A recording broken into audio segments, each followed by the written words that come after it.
Mrs. Excellent, I need some advice. I'm looking for ideas to motivate and reward my students. Do you have any ideas? Sure, I have several. Some, but not all of my students are recognized on the school's honor roll. I make some certificates at the beginning of the year and have our principal sign them.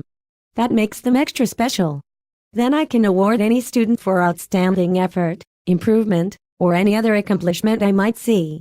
I let them know at the beginning of each quarter what rewards I am going to give out so the students become motivated. Oh, that is a good idea.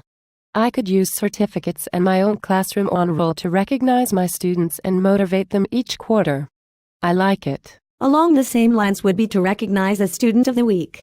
You could use attitude, grades, and attendance to determine the student of the week.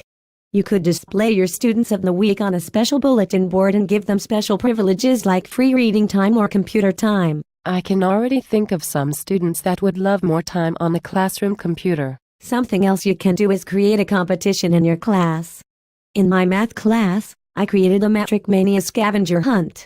I hide little slips of paper all over my room with problems converting one metric unit to another, like 100 centimeters equals how many kilometers?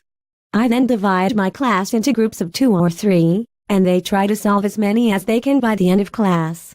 They check the problems with me periodically, and the winning groups get a free quiz or homework pass. That sounds like fun. How do you keep them working the whole class period on that activity? To keep them motivated, especially those that struggle with metric conversions, I stamp a few of the slips of paper with a special stamp. The groups that find those slips get a special treat like cookies or brownies. I make sure I hide those slips really well. I might try something like that. What about extra credit?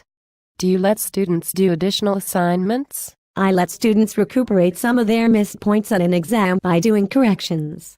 That lets them improve and master their math skills before moving on to the next unit. As far as extra credit, you should talk to Matt. His students are allowed to come in after school and complete a study guide pertaining to what they are studying in class. When they finish, they check their answers and are then required to ask questions about any problems they missed. Once they've done that, they get a 100 quiz grade. Jane, our science teacher, keeps a list of extra credit projects for students to work on.